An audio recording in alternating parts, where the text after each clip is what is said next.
ating simula ng umaga ng mga balitang dapat nating malaman sa 774 Balita Ngayon. 774 Balita Ngayon. 30 minutong pag-uulat ng mga impormasyon at mga pangyayari sa loob at labas ng bansa. 774 Balita Ngayon. Kasama ang buong pwersa ng 774 News Team. 774 Balita Ngayon. Sa himpilang pinagkakatiwalaan sa balita at serbisyo publiko. DWWW 774, your ultimate news and music radio. At ngayon, narito ang inyong mga tagapagbalita. 774 Balita Ngayon.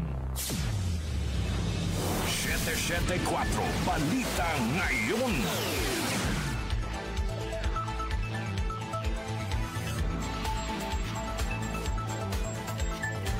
Magandang umaga, Luzon, Visayas at Mindanao. Ngayon po ay araw ng Biyernes, November 7, 2025. Narito na ang 774 Balita Ngayon. 774 Balita Ngayon. At sa ating pong mga headlines. Office of the President naglabas ng 760 million pesos cash aid para sa mga lugar na sinalantaan ng Bagyong Tino. Pangulong Ferdinand Marcos Jr. inaprubahan ang rekomendasyong magdeklara ng state of national calamity dahil sa Bagyong Tino at paparating na Bagyong Uwan. Deployment ng ilang rescuer ililipat sa Northern Luzon habang tinutulungan ng Visayas ayon kay Pangulong Ferdinand Marcos Jr. Pilipinas, hindi kailangang magpasaklolo sa ibang bansa para makabangon sa kalamidad ayon sa Malacanang. Farm to Market Roads, ayuda programs at mga health facilities sa pinaglipatan ng mahigit 255 billion pesos na pondo ng DPWH, hihimayin ng Senado. Bilang ng mga Pilipinong walang trabaho, bahagyang bumaba noong Setyembre. Sa atin naman po Metro News, lisensya ng pulis na nakuhanan sa video na dumaan sa bike lane at walang suot na helmet, suspindido ng 70 araw. Sa ating Science and Technology News, 1.5 degrees Celsius na climate goal ng mundo mabibigong maabot ayon sa United Nations. Sa atin naman po Lifestyle News, 35 universidad sa Pilipinas pasok sa 2026 QS Asia Rankings. Sa ating music trivia ngayong petsa, ikinasal sa ikalawang pagkakataon ang American actor and singer na nagpasikat na magkantang My Way at Fly Me to the Moon. Sino siya? Alamin. Sa atin naman pong balitang kakaiba, kumot na kahalintulad ng balahibo ng pusa mabenta sa Japan. Ang ating po oras, 6:37 ng umaga. Kami po ang inyong tagapagbalita, Darlene Olanyo. Ako naman po si Kenny Gacosta. Narito naman ang detalye ng mga balita. 774 Balita Ngayon. Naglabas ng 760 million pesos ang Office of the President bilang tulong pinansyal sa mga probinsyang sinalantaan ng Bagyong Tino. Ayon kay Palace Press Officer Claire Castro, mula sa naturang pondo, nasa tig 50 million pesos ang ilalaan sa mga lalawigan ng Cebu, Capiz, Surigao del Norte, Iloilo, Bohol at Negros Occidental at tig 40 million pesos naman para sa Eastern Samar, Surigao del Sur, Southern Leyte at Antique at Aklan. Makakatanggap din ng tig 30 million pesos ang Leyte at Masbate, tig 20 million pesos para sa Guimaras, Agusan del Norte at Tinagat Islands at tig 10 million pesos para sa Biliran, Camarines Sur, Sorsogon, Misamis Oriental, Negros Oriental at Palawan. Habang may nakalaan ding tig 5 million pesos para sa Albay, Batangas, Northern Samar, Siquijor, Quezon, Samar, Agusan del Sur, Laguna, Zamboanga City, Camiguin, Occidental Mindoro, Camarines Norte, Zamboanga del Norte, Iligan City, Romblon at lungsod ng Maynila. Inihayag ni Castro na layo ng ayuda na mapabilis ang pagbangon ng mga apektadong lugar at matugunan agad ang pangangailangan ng mga mamamayan tulad ng relief operations, rehabilitasyon ng mga nasirang infrastruktura at pagpapanumbalik ng mga pangunahing serbisyo gaya ng kuryente, tubig at komunikasyon. Samantala, ilang mga senador kumilos na para magpaabot ng tulong sa mga biktima ng Bagyong Tino. Narito po ang report ni Conde Bata. Nakipag-ugnayan ng ilang senador para sa pagpapaabot ng tulong sa mga lugar na sinalanta ng Bagyong Tino. Ay kay Senator Lito Lapid, hindi biro ang pinagdaanan ng mga kababayan sa Cebu matapos ang doble dagok na kanilang naranasan na bukod sa binagyo ay nilindol pa kamakailan lang. Inihahanda na ng tanggapan ni Lapi ng mga tulong na kailangan ng mga kababayang biktima ng kalamidad. Samantala, si Senator Bato de la Rosa ay nagtungo sa Mandaue, Cebu para mamahagi ng relief goods sa mga residente. Batay sa social media post ng mambabatas, ang tulong ay hindi sa kanya kundi group effort ng mga sumusuporta mula sa Mindanao. Bumisita na rin si Senator Christopher Bongo sa iba't ibang bahagi ng Cebu para magpaabot ng tulong at ang kanyang panawagan sa national government gamitin ang lahat ng available resources upang maibalik sa normal sa lalong madaling panahon ang buhay ng mga nasalanta. Conde Batak ng DWWW 774, your ultimate music radio. Maraming salamat, Conde Batak. 774 Balita Ngayon. Inaprubahan na ni Pangulong Ferdinand Marcos Jr. ang rekomendasyon ng NDRRMC na magdeklara ng State of National Calamity bunsod na matinding pinsalang idinulot ng Bagyong Tino sa ilang rehiyon at biglang paghahanda rin o bilang paghahanda rin sa pananalasa ng paparating na Bagyong Uwan. Ayon kay Pangulong Marcos, dahil sa lawak ng pinsala ng Bagyong Tino at ng mga lugar na posibleng tamaan ng Bagyong Uwan, inaprubahan niya ang mungkahi ng NDRRMC na magdeklara ng State of National Calamity. Inihayag ng Pangulo na tinatayang 10 hanggang 12 rehiyon ang maapektuhan ng magkasunod na bagyo. Ang deklarasyon ng State of National Calamity ay magpapabilis sa mga aksyon ng pamahalaan at pribadong sektor sa rescue, recovery, relief at rehabilitasyon ng mga apektadong lugar. Because of the scope of shall we say problem areas that has been hit by Tino and will be hit by Uwan, there was a proposal from the NDRMC, which I approved, that we will declare a national calamity because ilang regions na yan, there will be almost 10 regions, 10-12 regions that will be affected. So pagka ganun karami, ganun ang scope, then we will really have to, then it is a national calamity. So that gives us quicker access to some of the emergency funds, number one. Secondly, it mapapabilis ang ating procurement so that we don't have to go to the usual bureaucratic procedures. Yan po ang tinig ni Pangulong Ferdinand Marcos Jr. 774 Balita Ngayon. Samantala, plano ni Pangulong Ferdinand Marcos Jr. na ilipat na sa Northern Luzon ng ilang mga tauhang kasalukuyang rumeresponde sa mga biktima ng Bagyong Tino sa Visayas para pagandaan ang pananalasa ng paparating na Super Typhoon Uwan. Ayon sa Pangulo na pag-usapan nila sa situation briefing ng Office of Civil Defense ang hamon sa deployment ng mga tauhan lalo't karamihan sa mga first responders ay nakatutok ngayon sa relief operations sa Visayas. Inaalam na kung sino sa mga tauhan na maaaring kumalas sa Visayas upang agad na maipadala sa mga lalawigang inaasahang tatamaan ng Bagyong Uwan, partikular sa Cagayan at Karatig Probinsya. At yung pinakamalaking problema na nakita namin is that yung lahat ng personnel natin nandun ngayon sa Visayas para asikasuhin nga relief and support ng pamahalaan doon, ay kailangan na natin pag-isipan kung ilan doon, kung sino doon ang pwede nang dalhin para paghandaan na yung uwan, which is going to hit central and northern Luzon. Mukhang ang landfall sa Cagayan na naman. We will already be feeling the effects, yung ulan and some winds, siguro by Sunday morning. Pero nilinaw ng Pangulo na hindi iiwan ang pamalaan ng Cebu at iba pang sanalanta ng Bagyong Tino hanggat hindi tuluyang naibabalik sa normal ang sitwasyon. Sabayan niyang pinaghahandaan ng panibagong bagyong mas malakas pa kay Bagyong Tino habang tinutulungan ang Visayas. Yun ang aming binabalanse kung hindi namin iiwanan ng Cebu hanggat lahat na ay in place na. The same thing, but we will do as much as we can to anticipate. Dahil marami tayong, if we anticipate well and we prepare well, marami tayong nagagawa para medyo mas mabawasan ang effect. Pero napakabigat nung nangyari ng Tino. Unfortunately, the casualty count is very high. Inaasahang tatama ang bagyong Uwan sa mga susunod na araw at posibleng itaas sa kategoryang Super Typhoon kaya't naka-alerto na ang mga ahensya ng pamahalaan sa paghahanda. Samantala, PNP handa na sa banta ng bagyong Uwan. Detalye po ihahatid ni Angel Garcia.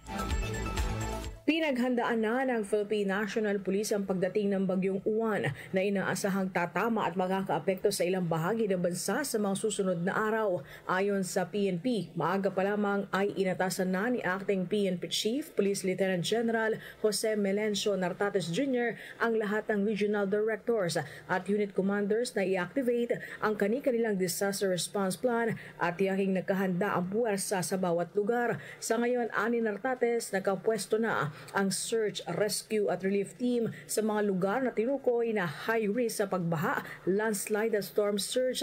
Dagdag pa rito, magpapakalat din ang karagdagang pulis sa evacuation centers, pangunahing kalsada, vital installation at commercial hubs para panatilihin ang kaayusan at tumulong sa crowd at traffic management. Nakikipag-ugnayan na rin ang pambansang pulisya sa NDRRMC, AFP, Philippine Coast Guard at mga lokal na pamahalaan para sa coordinated action bago, habang at pagkatapos ng hagupit ng bagyo. Samantala, nananawagan din ng PNP sa publiko na sundin ang safety advisories, maghanda ng mga kakailanganing supply at agad lumikas kung kinakailangan. Angel Garcia ng DWWW 774, your ultimate music radio. Maraming salamat, Angel Garcia. 774 Balita Ngayon. Samantala, hindi nananawagan ng tulong sa ibang bansa ang Pilipinas sa kabila ng pinsalang iniwan ng bagyong Tino. Ayon kay Palace Press Officer Claire Castro, may sapat na pondo ang pamahalaan para tugunan ang pangangailangan ng mga naapektuhan ng bagyo. May quick response fund anya ang gobyerno na maaari pang madagdagan kung kinakailangan. Dagdag pa ni Castro, makakaasa ng tulong ang mga lokal na pamahalaang nangangailangan ng karagdagang pondo mula sa national government. Gayunpaman, sinabi ni Castro na bukas naman ang pamahalaan sa pakikipagtulungan sa mga bansang magnanais tumulong. Nagpahayag na anya ang ilang bansa tulad ng Australia, Canada at Estados Unidos, pati na rin ang mga kasaping bansa ng ASEAN na tumulong sa recovery efforts ng Pilipinas. Wala po na call for any foreign assistance dahil sa ngayon po ay meron po pa tayong pondo para sa ganitong mga klaseng sitwasyon po. At may mga quick response funds po ang mga frontline agencies na marireplenish po. At kung ito po ay kukulangin, lalo-lalo na po sa mga LGUs, makakaasa po sila na sila po ay bibigyan po ng tulong mula sa Office of the President. Yung tinatawag po nating local government support funds. Pero sa ngayon po, among the ASEAN plus 1 partners, maliban po sa mga nabanggit na bansa, nagpaabot na rin po ng pagtulong o readiness ang bansang Australia, Canada at USA para po sa pag-assist in our recovery efforts on the ground. So yun po. Pero sa ngayon po, hindi po tayo nananawagan para sa financial assistance or rather foreign assistance. Yan po ang pahayag ni Palace Press Officer Claire Castro. Samantala, hirit na kopya ng SALN ni Pangulong Ferdinand Marcos Jr. ipaubaya na ng palasyo sa Ombudsman. Chanel Salazar sa detalye. Ipinauubaya na ng Malacanang sa Office of the Ombudsman ang pagresolba sa kahilingan ng ilang grupo na makakuha ng kopya ng Statement of Assets, Liabilities and Net Worth o SALN ni Pangulong Ferdinand Marcos Jr. Kasunod dito ng pagsusumite ng Akbayan, Tindig Pilipinas at iba pang civil society groups ng kanilang formal na kahilingan sa Ombudsman nitong Huwebes. Ayon kay Palace Press Officer Claire Castro, hahayaan ng Pangulo ang Ombudsman na magpasya sa naturang usapin at hindi nito hahadlangan ang anumang magiging desisyon ng tanggapan. Hindi naman po pipigilan ng Pangulo yan. Hintayin po nila kung ano po magiging tugon ng Ombudsman. Matatandang sinabi na noon ni Pangulong Marcos na bukas siyang ilabas ang kanyang SALN basta't lihitimo ang layunin at paggamit nito. Sa panig naman ng Ombudsman, iginiit ni Ombudsman Jesus Crispin Rimulya na dapat may wastong dahilan at malinaw na layunin ng sinumang humihiling ng kopya ng SALN na mga opisyal ng gobyerno. Ako si Chanel Salazar ng DWWW 774, your ultimate music radio. Maraming salamat, Chanel Salazar. 774 Balita Ngayon. Silipin na rin ng Senado ang ginawang realignment ng Kamara sa 255.5 billion pesos na pondo ng DPWH para sa flood control project sa ilalim ng 2026 national budget. Ang pondong ito inilipat sa mga kahina-hinalang farm-to-market roads, ayuda programs at mga super health center.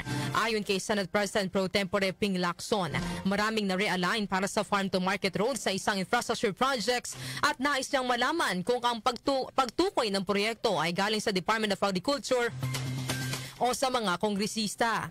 May napunta rin anya sa ayuda program na ipinasok naman sa program appropriations na kung matatandaan dito rin inilagay ang mga ghost project.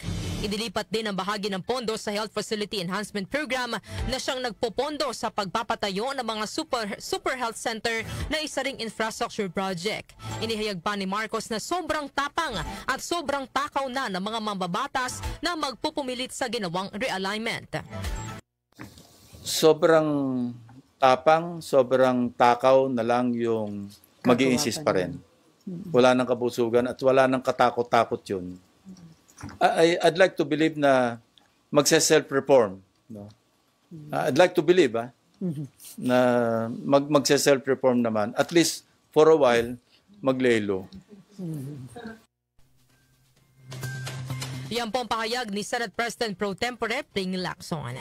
Samantala nabotas Congressman Toby Tiangco duda sa rason na hindi pag-uwi sa bansa ni dating Congressman Saldico. Grace Mariano sa detalye.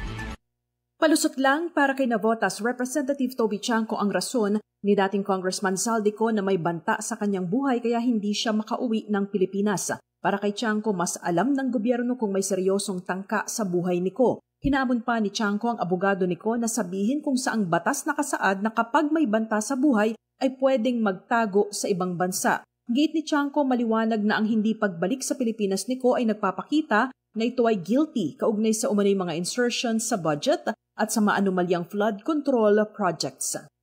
Ito si Grace Mariano para sa DWWW 774, your ultimate music radio. Maraming salamat, Grace Mariano. 774 Balita Ngayon. Sa iba pang balita, bahagyang bumaba sa 3.8% ang unemployment rate sa bansa noong Setyembre mula sa 3.9% na naitala noong Agosto, batay sa Labor Force Survey na Philippine Statistics Authority o PSA. Ayon sa PSA, katumbas ito ng 1.96 milyon na mga Pilipino na naitalang walang trabaho noong Setyembre mula sa 2.03 milyong naitala noong Agosto. Mula naman sa 10.7% noong Agosto, tumaas sa 11.1% ang underemployment rate sa bansa noong Setyembre. Samantala, umabot naman sa 49.60 milyon ang bilang ng mga may trabaho sa bansa noong Setyembre. Pinakamalaking pagtaas ng bilang ng mga empleyado ay naitala sa construction sector na may 507,000 na dagdag na manggagawa. Samantala, general house cleaning sa DICT sinimulan na. Narito ang report ni Gina Mape.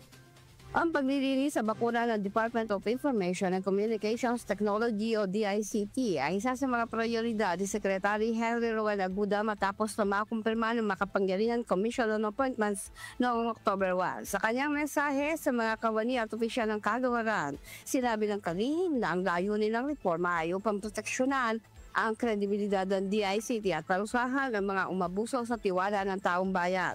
Wala rin anyang dapat na ikatakot ang mga matitinong empleyado dahil suportado niya ang mga ito. Nabating kay Secretary Aguda na kasama sa target ng reforma sa DICT ay ang pagputol sa mga legacy practice o mga kasanayang gawain sa ahensya na nagbigay daan sa mga maling polisiya at korupsyon na nagpababa naman sa kredibilidad nito sa publiko. Sa inilatag na DICT Rationalization Plan, target anya na mas maraming Pilipino ang makinabang sa Free Wi-Fi for All project ng gobyerno sa pagtugdok sa problema ng overprice o tongpas. Ang Free Wi-Fi for All ay isa sa mga centerpiece program ng administrasyon ni Pangulong Marcos Jr. mula sa dating bayarin na higit 96,000 pesos bawat buwan bilang subscription fee sa mga telcos. Naniniwala si Secretary Aguda na maaaring ibaba pa ito sa higit 26,000 pesos sa kaparehong kalidad ng serbisyo. Ayon sa kalihim, isasalang na sa technical validation at financial benchmarking ang bawat kontrata upang matugdukan ang mga nasabing issue. Ako si Gina Mape ng www.774, your ultimate music radio. Maraming salamat sa iyong report, Gina Mape. 774 Balita Ngayon. Hati po oras, 6 na minuto bago mag alas 7 ng umaga. Kami pa rin po ang inyong tagapagbalita, Darlene Olanyo. Ako po si Kenny Gacosta. 774 Balita Ngayon. Metro News. Metro News. Pinatawan ng 70 araw na suspensyon ng lisensya ng motorcycle rider na pulis na nabidyuhang dumaan sa bicycle lane at walang suot na helmet. Sa viral video makikita ang nakaunipormeng pulis na pagewang-gewang na nagmamaneho ng motorsiklo sa bicycle lane at walang suot na anumang protective helmet. Ayon sa DOTR, pinatawag na ng Land Transportation Office o LTO ang driver at registered owner ng motorsiklo sa November 14 para magpaliwanag kaugnay ng insidente at kung bakit hindi dapat tuluyang ma-revoke ang driver's license ng rider dahil sa pagiging improper person to operate a motor vehicle. Posible rin itong maharap sa mga kasong paglabag sa mandatory use of motorcycle helmet at disregarding traffic sign. Binigyan din naman ni Acting Transportation Secretary Giovanni Lopez na walang puwang sa kalsada ang mga pasaway na motorista. Foreign exchange rates. Foreign exchange rates. Narito na ang update sa ating foreign exchange rates. Ang palitan ng piso kontra dolyar ay nasa 58 pesos and 75 centavos. Nasa 67 pesos and 53 centavos naman ang palitan ng piso kontra euro. Habang ang British pound ay nasa 76 pesos and 67 centavos. Ang palitan naman ng piso kontra Saudi Real ay nasa 15 pesos and 67 centavos. Habang ang Japanese yen ay nasa 38 centavos. Lotto results. Lotto results. Update naman po tayo sa resulta ng Lotto. Ihatid po sa atin ni Jonah Bakiran. Jonah. Narito na ang mga lumabas na winning combination sa Super Lotto 649 na binola kagabi November 6, 47, 48, 1, 16, 11 at 41, kung saan walang nanalo ng 172,090,632 pesos na premyo. Ang bola naman sa Lotto 642 ay ang 4, 8, 28, 36, 21 at 35. Kung saan walang maswerteng nanalo ng 65,771,261 pesos and 60 centavos na jackpot prize. Ako po si Jonah Bakiran na nagsasabing wag lang umasa sa bola, tumaya sa buhay para maka-jackpot ka ng tagumpay. Maraming salamat, Jonah Bakiran. Science and Technology. Science and Technology. Para naman sa ating Science and Technology News, 1.5 degrees Celsius na climate goal ng mundo mabibigong maabot ayon sa United Nations. Detalye ihahatid ni Rosemay Miranda.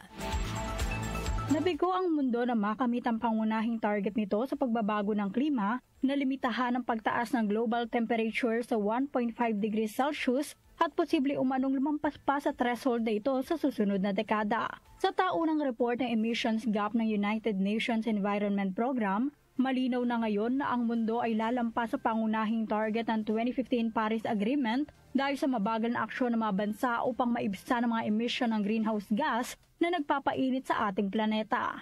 Ang 2015 Paris Agreement ay nag-aata sa mga bansa na limitahan ang pagtaas ng global average temperature sa 2 degrees Celsius above pre-industrial levels at layong maabot ang 1.5 degrees Celsius. Samantala, sakaling maabot ang pinakahuling pangako ng mga gobyerno sa iba't ibang bansa na bawasan ang emisyon sa hinaharap, maaaring maharap ang mundo sa 2.3 hanggang 2.5 degrees Celsius na warming o pag-init.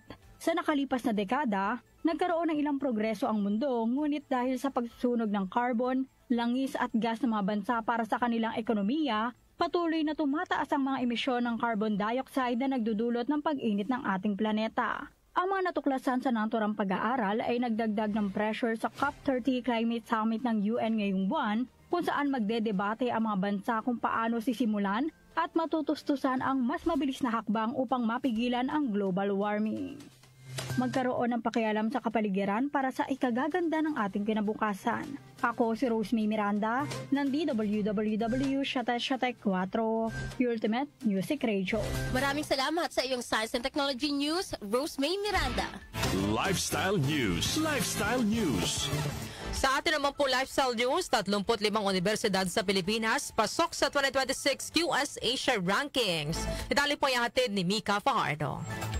May kabuuang 35 universidad mula sa Pilipinas ang bahagi ng 2026 Quacquarellisimos o QS Asia University Rankings. Nauna sa mga universidad sa Pilipinas ang University of the Philippines at nasa number 104 rank para sa buong Asia. Sinundan ito ng Ateneo de Manila University na nasa number 141, habang ang De La Salle University ay bumaba sa number 178. Nasa number 184 naman ang University of Santo Tomas, number 464 naman ang Adamson University, habang ang University of San Carlos ay nasa number 507. Samantala nanguna sa 2026 QS Asia Rankings ng University of Hong Kong, na sinundan ng Peking University sa China, habang nasa ikatlong pwesto ang Nanyang Technological University ng Singapore at ang National University of Singapore. Sinuri ng QS sa mga universidad batay sa 11 pangunahing key indicators, kabilang ang academic reputation, employer reputation, faculty-student ratio, international research network, citations per paper, papers per faculty, at kawani na may PhD. Ang natitirang mga sukatan ay kinabibilangan ng international faculty at mga mag-aaral, pati na rin ng mga inbound at outbound exchange programs. Itinatag noong 2009 ng QS Asia University Ranking ay nagbibigay ng taunang assessment na iniayon sa mga prioridad sa rehiyon na nagbibigay din sa epekto ng pananaliksik, international collaboration at academic excellence sa mga higher education institutions sa buong Asia. Ako po si Mika Fajardo ng DWWW 774, your ultimate music radio. Maraming salamat, Mika Fajardo. Music Trivia. Music Trivia. Para naman sa ating music trivia, ngayong petsa na ito, November 7, taong 1951, ikinasal sa ikalawang pagkakataon ang American actor and singer na si Frank Sinatra. Pinakasalan ni Sinatra ang aktres na si Ava Gardner matapos makipaghiwalay sa kanyang unang may bahay na si Nancy Barbato. Gayunpaman, naghiwalay rin sina Sinatra at Gardner noong 1953 hanggang sa ma-finalize na ang kanilang divorce noong 1957. Sa kabuuan, 4 na beses na ikinasal si Sinatra. Una kay Barbato, ikalawa ang kay Garner, pangatlong na pangasawa niya ang aktresa si Mia Farrow at ang huli ay si Barbara Marx. Samantala, ilan naman sa mga pinasikat na awitin ni Frank Sinatra ay ang My Way, New York, New York, Strangers in the Night, Young at Heart at Fly Me to the Moon na mapapakinggan ninyo dito sa inyong Ultimate News and Music Radio na DWWW 774. Balitang Kakaiba.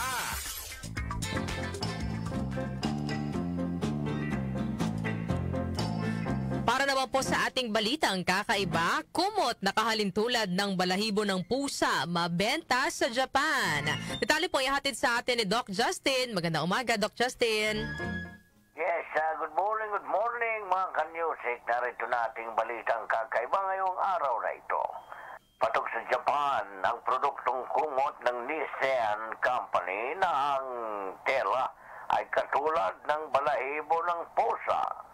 Ayon sa Nissan, patay sa pag-aaral, nakakabawas ng stress ang 10 minuto na pag-haplos sa pusa.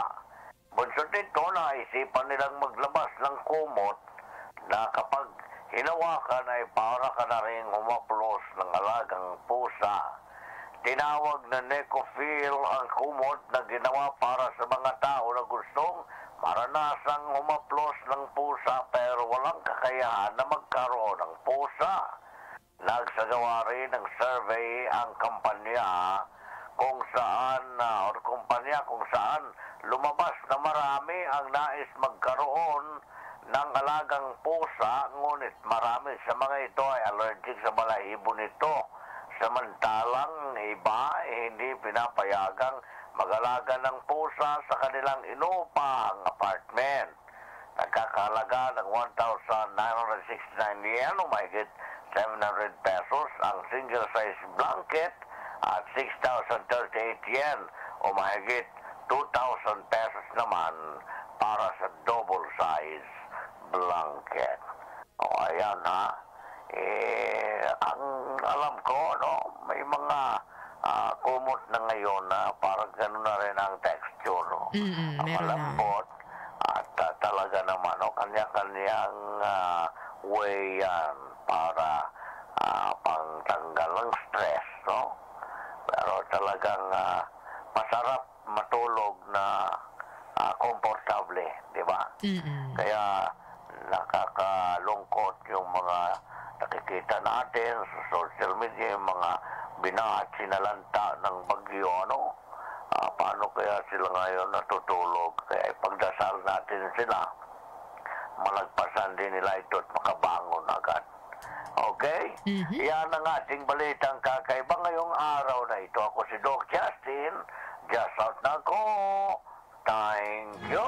Maraming salamat, Doc Justin. O partner, no, tama si Doc Justin. Alam mo yung tayo dito, masarap ang tulog natin, komportable tayo, pero marami po tayong kababayan sa Visayas, particularly dyan sa Cebu.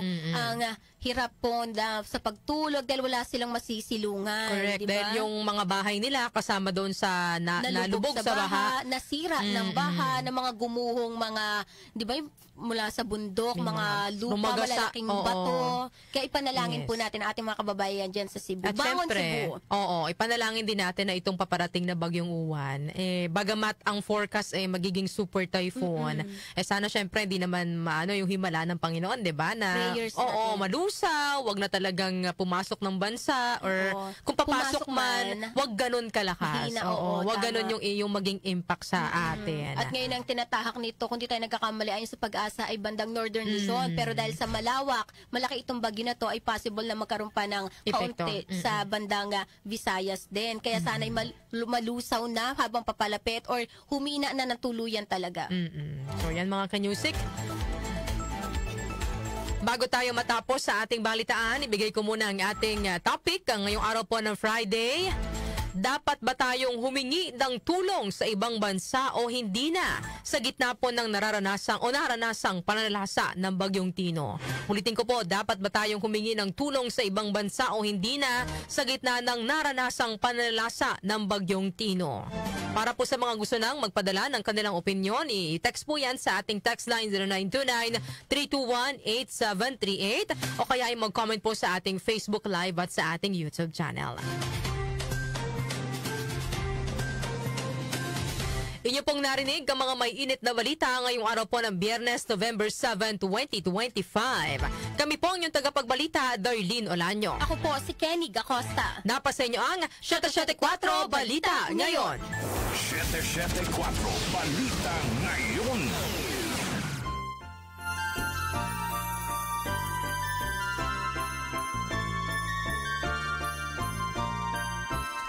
Mayroon na lamang po tayong 48 days bago ang araw ng Pasko.